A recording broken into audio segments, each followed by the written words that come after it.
მართლმადიდებელი ეკლესია 21 დეკემბერს წმინდა მოწამე ანთისა რომაელისა და ღირსი პატაპის ხსენების დღეს აღნიშნავს. წმინდა მოწამე ანთისა რომაელი წმინდა ამბროსი მედიოლანელმა მონათლა, როცა ქალაქის თავის მეუღლემ სუნილდამ მას არიანული ცრუნათლობის მიღება შესთავაზა, წმინდანმა უარით უპასუხა. ამისთვის ის აწამეს და ცეცხლში დაწვეს. ღირსი პატაპი კი ქალაქ თებეში, კეთილმსახურ ქრისტიანთა ოჯახში დაიბადა. სრულწლოვანებას რომ მიაღწია, წმინდანმა ეგვიპტის უდაბნოს მიეშურა. მრავალი წლის შემდეგ წმინდა პატაპიმ ასკეტური ღვაწლით შორს გაითქვა სახელი და ურიცხმა ხალხმა დაიწყო მასთან სიარული რჩევა დარიგების სათხოვნელად. მაშინ ღირსი მამა, რომელიც მდუმარებას ეძიებდა, კონსტანტინოპოლში ჩავიდა და ვლაქერნის ტაძრის მახლობლად ქალაქის გალავანთან სენაკი მოიწყო. მალე წმინდა პატაპის სახელი აქაც გახმიანდა. უფალმა თავის რჩეულს კურნებისა და ბოროტ სულთა განცხმის ნიჭი მიმადლა. ღირსი პატაპი ღრმა მოხუცებულობაში გარდაიცვალა.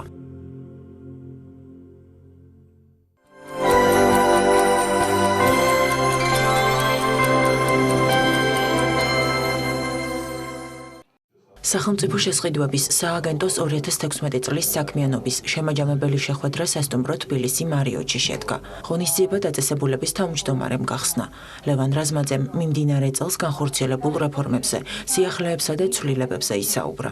ღონისძიებაზე სააგენტოს მიერ დანერგილი ტენდერების, ახალ საშუალებებსა და მომსახურებაზე გამახვილდა ყურადღება. შეხვედრას ბიზნეს გაერთიანებებისა და მცირე თუ საშუალო საწარმოთა წარმომადგენლები დაესწრნენ.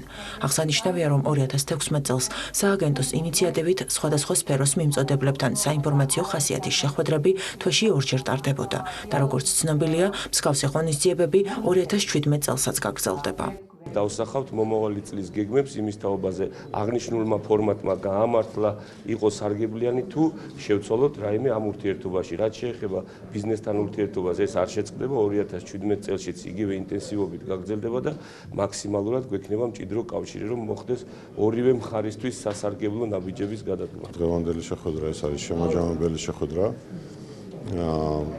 ამ შეხვედრას უძღოდა უამრავი შეხვედრები ბიზნესთან, სფეროების მიხედვით. ძირითადი ყურადღება იყო გამახვილებული მათ მიერ დასმულ პრობლემატიკაზე, საკითხებზე, ინიციატივებზე და ეს ყველაფერი, რაც ყველაზე მისასალმებელი არ დარჩა ჰაერში, ეს ყველა მათი ინიციატივა, მათ მიერ გაჟღერებული პრობლემებმა ასახვა ჰპოვა შესყიდვების სააგენტოს ახალ ინიციატივებში, ახალ ცვლილებებში, ახალ პლატფორმებში, როგორც პროცედურულ ნაწილში, დოკუმენტალურ ნაწილში.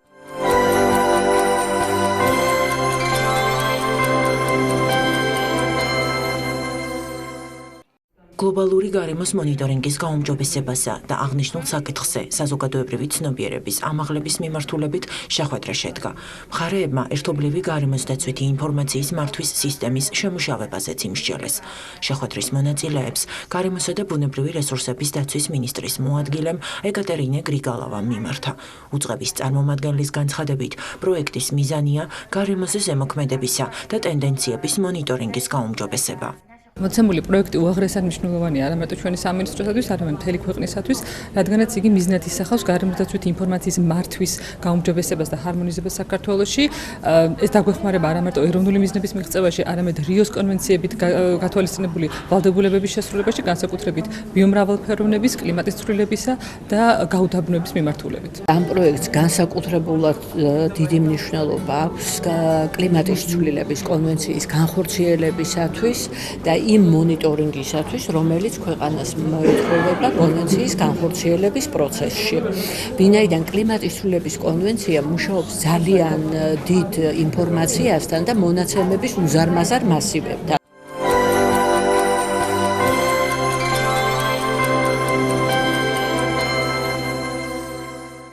განათლებისა და მეცნიერების მინისტრმა ალექსანდრე ჭიჭელოვამ საქართველოს საავიაციო უნივერსიტეტის თელავის სასწავლო საფრენოსნო ბაზა და თანამედროვე ინფრასტრუქტურითა თუ ტექნიკით აღჭურვილი აეროპორტი მიმინო დაათვალიერა. უწყების ხელმძღვანელი სტუდენტთა მიერ სასწავლო ფრენების შესრულებასაც დაესწრო. მინისტრის განცხადებით, მოკლე პერიოდში მომზადდა აქ ბევრი მფრინავი და ავიასპეციალისტი, რომლებიც საქართველოს სამოქალაქო ავიაციასა და თავდაცვის სამინისტროს სამხედრო საჰაერო ძალებში მსახურობენ.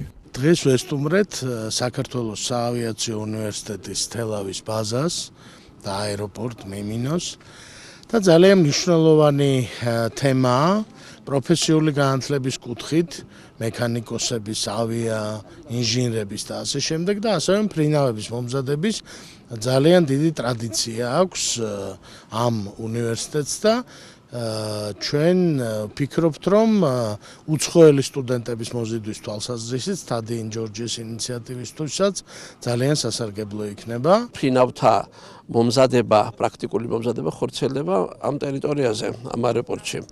აქ ყველა პირობა არის შექმნილი სტუდენტებისათვის, როგორც საერთო საცხოვრებელი და ყველა პირობა პრაქტიკულად იმისათვის, რომ აქ მათ შეძლონ აქ სწავლაც და პრაქტიკული ფრენების შესრულებაც. აქ უწევთ ფრინავებს 150 საათის ფრენა თითოეულ ფრინავს და ის იღებს კომერციული პილოტის მოწმობას. ჩვენ და საბედნიეროდ პრაქტიკულად დღევანდელი სამოქალაქო ავიაციის დარგი დაკომპლექტებული არის ჩვენი უნივერსიტეტის კურსდამთავრებულებით.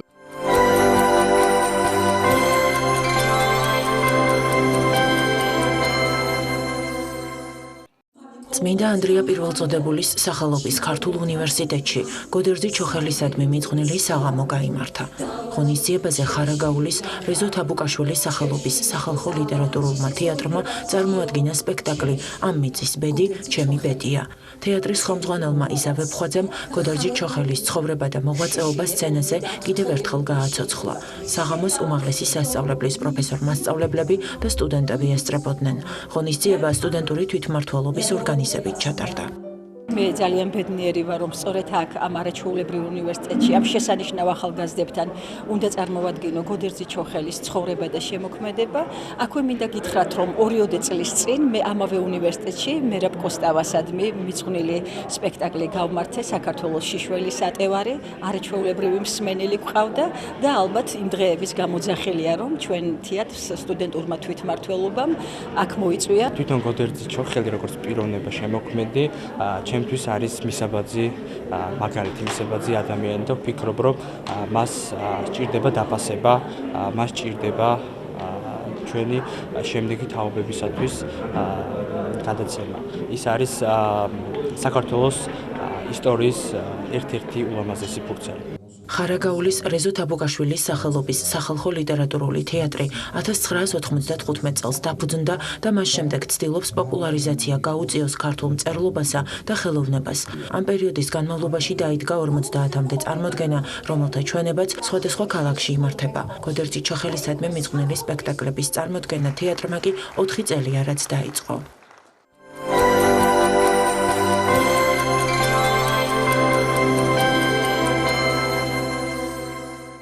მეგობრობა შეუზღუდავია.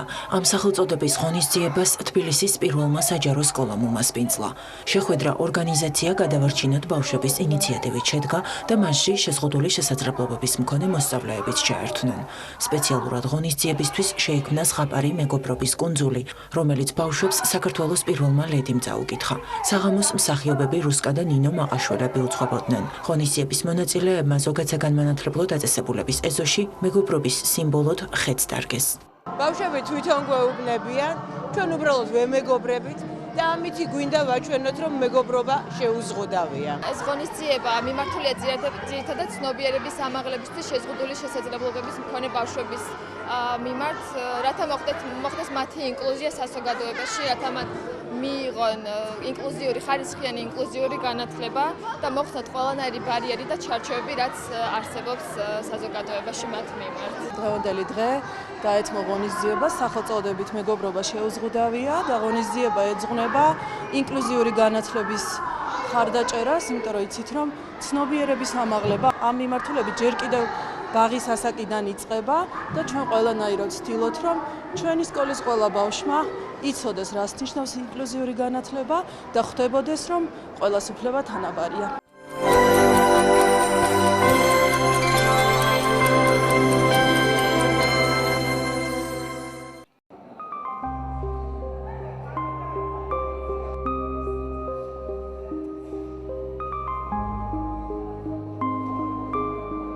ნაბახტევის ყოვლადწმინდა ღვთისმშობლის სახელობის ტაძრის ეს ფრაგმენტები დღეს მხოლოდ ასლების სახით არის შემონახული. მონუმენტური მხატვრობის უნიკალური ნიმუშები ლადო გუდიაშვილმა ტილოზე სხვადასხვა ექსპედიციაში მონაწილეობის დროს გააცოცხლა.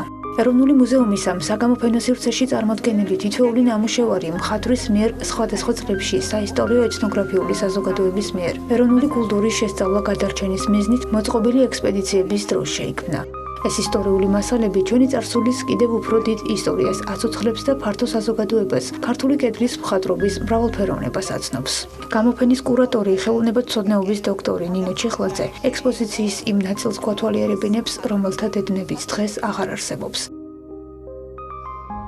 აქვე ნაბახტების ტაძრის ფრესკა, რომელზეც გამოსახულია ქტიტორი რამინი, ქუსნა ამირეჯიბის ვაჟი, ასევე წმინდა გიორგის გამოსახულება. ვეცადეთ, რომ წარმოგვიდგინა ლადო გუდიაშვილი განსხვავებული კუთხით და განსხვავებული მიმართულებით, იმ მიმართულებით, რომელიც ნაკლებადაა ცნობილი ფართო საზოგადოებისთვის და ეს არის მისი მოღვაწეობა, დაწყებული 1916 წლიდან, ის აქტიური მონაწილე და თანამოაზრეა ექვთიმე თაყაიშვილისა და დიმიტრი შევარდნაძის მიერ, ვთქვათ, მათი თაოსნობით წამოწყებულ სამეცნიერო ექსპედიციებისა, ის იღებს ქართული მხატვრობის ასლებს და მათ შორის აი სწორედ ეს ნაბახტევი ერთ-ერთი პირველია და მინდა გითხრათ, რომ ეს 100-წლოვანი ასლები ნაბახტევი იქნება, ეს იქნება ვთქვათ სვეტიცხოვლის სვეტის მოხატულობა კახეთში, ის ნეკრესიდანაც იღებს ამას და განსაკუთრებით მნიშვნელოვანია ტაო-კლარჯეთის ექვთიმე თაყაიშვილის ცნობილი ექსპედიცია და იქიდან წამოღებული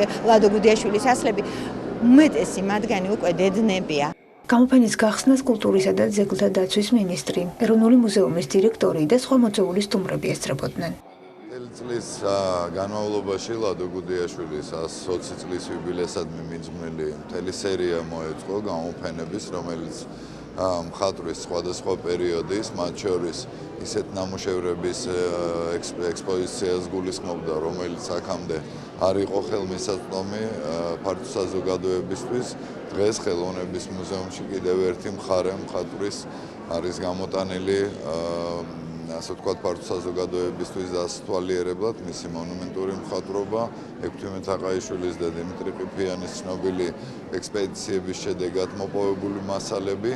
ქართლის შემდეგ ნამუშევრებს ტაო-კლარჯეთის მონუმენტური მხატვრობა ცვლის. აქვეა ხახულის ტაძრის უნიკალური ფრესკა „მაცხოვრის დიდების შესვლა იერუსალიმში“. ასლი ლადო გუდიაშვილმა 1917 წელს შექმნა. დედანის კვალი ისტორიულ ტაოში დღეს წაშლილია. აქვე ხვდებით ბიჭვინთის ტაძრის მოზაიკის დეკორატიულ მოტივებსა და იატაკის ფრაგმენტებს, მე-5-მე-6 საუკუნით დათარიღებულს. ასლი კი 1954 წელს შექმნილა.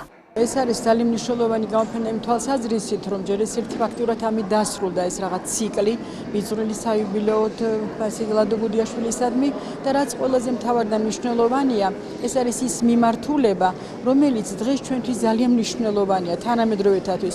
აქ წარმოდგენილი ასლები, ანუ პირები ორიგინალებისა არის ჩვენთვის როგორც ორიგინალი სტოლფას. იმდანად რამდენად შეიძლება ზოგიერთი უკვე განადგურებულია, ზოგიერთი თქვა დაზიანებულია და ამ თვალსაზრისით აი ამ ლიფტებს, ამ შექმნილ შედევრებს ლადო გუდიაშვილის მიერ, რა თქმა უნდა, ძალიან დიდი მნიშვნელობა აქვს. გამოფენის ორგანიზატორებმა ექსპოზიცია ლადო გუდიაშვილის 120 წლის იუბილეს აღსანიშნავად გახსნეს. ეროვნული მუზეუმის სივრცე ამჯერად მხატვრის შემოქმედების ერთ კონკრეტულ ასპექტს, მონუმენტურ მხატვრობას აერთიანებს. ხელოვანის შემოქმედებაში კედლის მხატვრობისადმი ინტერესი 1916 წლიდან ჩნდება. სწორედ იმ პერიოდიდან ასლებთან ერთად ლადო გუდიაშვილი თავადაც ქმნის კედლის მხატვრობას. ეს არის ფრესკული მონუმენტური მხატვრობის ნიმუშები, რომელიც დარგშიც უზარმაზარი ამაგი მიუძღვის ლადო გუდიაშვილს. არ შემიძლია არ აღნიშნო, რომ თავის დროზე ექვთიმე თაყაიშვილმა, როდესაც ტაო-კლარჯეთის ექსპედიციებში დადიოდა, რამდობითი ვითომ, რომ სამჯერ იყო ამ ექსპედიციაში, თან ლადო გუდიაშვილი, როგორც მხატვარი ყავდა, სხვათა შორის მიხეილ ჭიაურელიც იყო, მაშინ მხატვრობდა მიხეილ ჭიაურელი და ამიტომ დიდი საქმე გააკეთა მან მისათვის. ბევრი ძეგლი, რომელიც აიზომა, ფრესკები გადმოიხატა და ლადოს საშუალებით შემოტანილია საქართველოში. მეორე ასევე საინტერესოა, ისევ საისტორიო და საეთნოგრაფიო საზოგადოების მეოხებით მოეწყო ექსპედიცია ნაბახტევის ეკლესიის ფრესკების გადმოსატანად. აი აქაც ლადომ დიდი საქმე გააკეთა. ექსპოზიცია შალვა ამირანაშვილის სახელობის ხელოვნების მუზეუმში 15 თებერვლამდე დარჩება.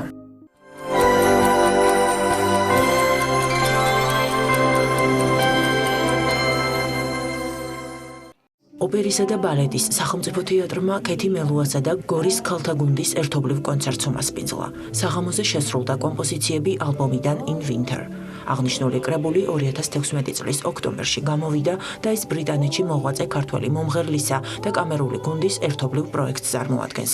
აღსანიშნავია, რომ ინიციატივის ფარგლებში მიმდინარე წლის 28 ოქტომბრიდან 14 დეკემბრის ჩათვლით ქეთი მელუამ და გორის ქალთა გუნდმა ევროპის მასშტაბით 28 კონცერტი გამართა.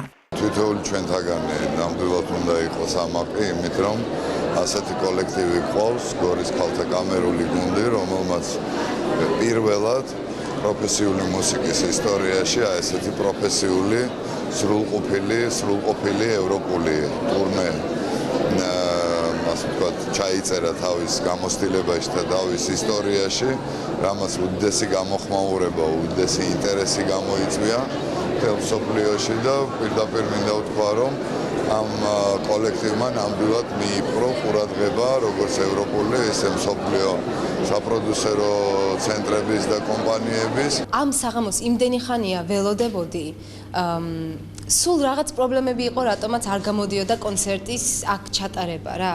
რამდენი წლის წინ გავაკეთეთ, მაგრამ ძალიან დიდი ხანი ველოდებოდი. და აი სიტყვები არ მაქვს, როგორ გახარებული ვარ და როგორ კმაყოფილი ვარ. მაყურებელი ისეთი თბილი იყო.